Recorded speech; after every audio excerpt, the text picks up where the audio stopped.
Mic check 1 2 1 2. It's the Y2K collector, and I wanted to show an example of why I think a lot of people are fatigued with original retro hardware, as well as why I also think there's somewhat of a drop off in uh, gaming content viewership.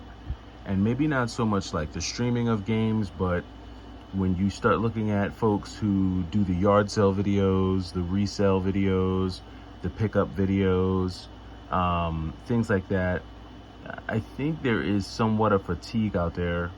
And even in going through some of my comments, I'm realizing that there's a good amount of people who watch a lot of these gaming videos and feel like they probably cannot relate because they don't have these very high priced games in their collection. But I'm starting to feel like in some cases it doesn't really make any sense. And here's a really good example. So Commando Steel Disaster is a game that I've talked about on my channel a number of times. This is a very good game. This is not an example of a game that is expensive for no reason. No, this is actually a really good game. If you're a fan of games like Contra, Gunstar Heroes, Metal Slug, anything in that vein, anything in that of that nature, you will for sure like Commando Steel Disaster, because in essence, it's kind of like a combination of all those games in one on the DS.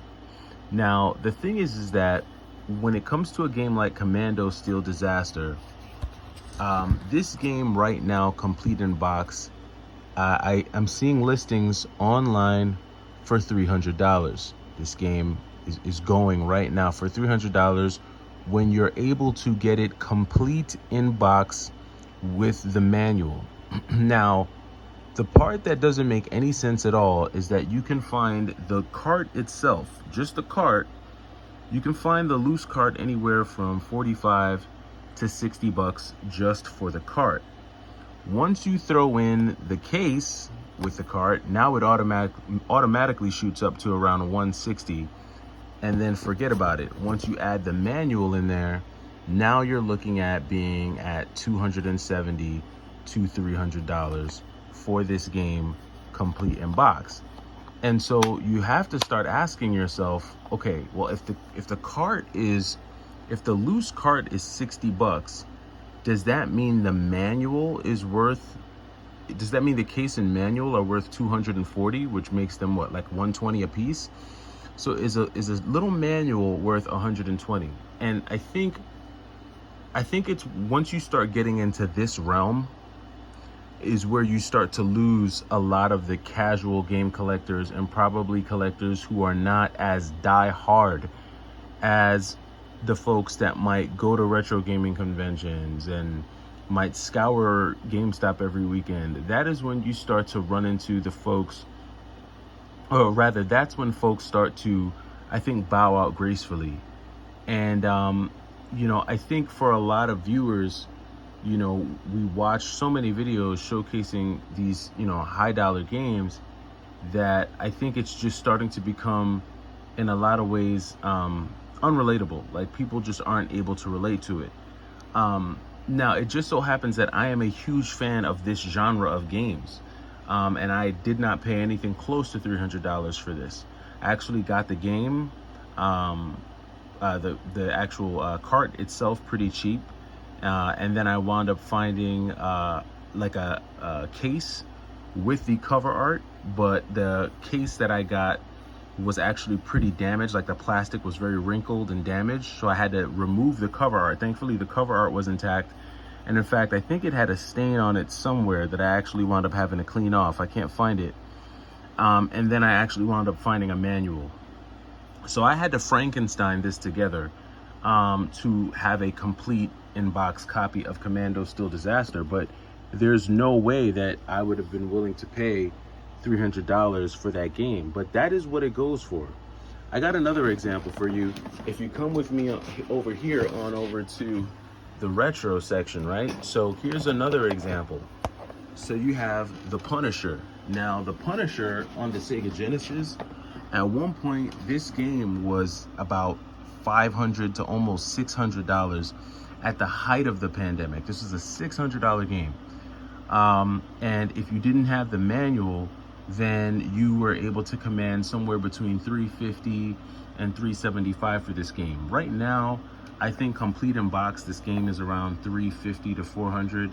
And if you have it just in the box like this, it's probably somewhere around $250. Now, the Punisher is a game that I actually played. Again, this is a game that I played when I was in high school.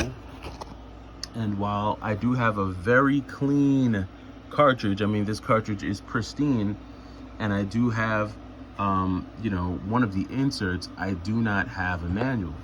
Now, I have looked online to see if I could find a manual, but I've seen manuals for this game go anywhere from $150 to $200, and I could just never bring myself to pay those exorbitant prices just for a manual.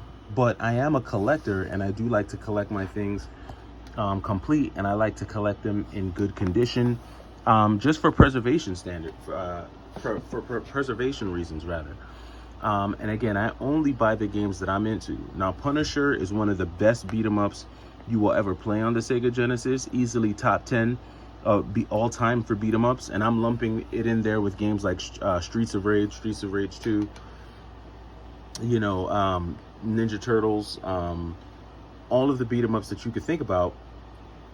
But these are two games that a lot of people will probably never play on their original hardware because the prices are just so crazy. And I think this is where a lot of people are getting lost when it comes to gaming content, which is why a lot of the more recent games that I've talked about are games like Super Mario World, much more attainable games, or even games like, let me see, I had a few here that I've talked about recently, but there's just a few. There's a few that I've talked about recently.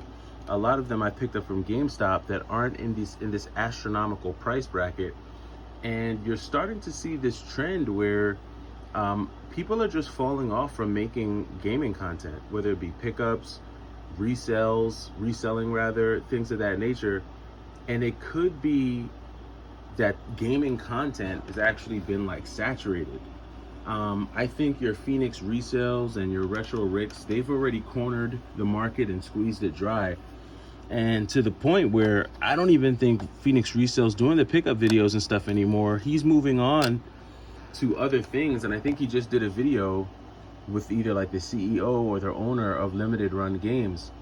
And to be honest with you, that's a video that I thought would have skyrocketed. I thought that video, he had a video where he interviewed a game store owner, and that video I think got over 1 million views. Well, he just did one with Limited Run, which is a company much more known than the other game store owner that he did a video on, and that video has only done 35K, which by Phoenix resale standards is pretty low.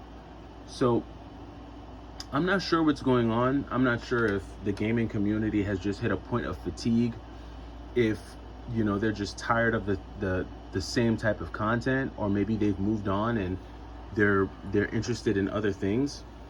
But this is why I always say, and I've always said, only buy and only collect the things that you actually like, that you're actually going to want to play, and that you're actually going to want to keep in your collection. Because if you buy a bunch of stuff that you think other people care about, when they stop caring about it, internally you're going to feel like there's no more value to your collection.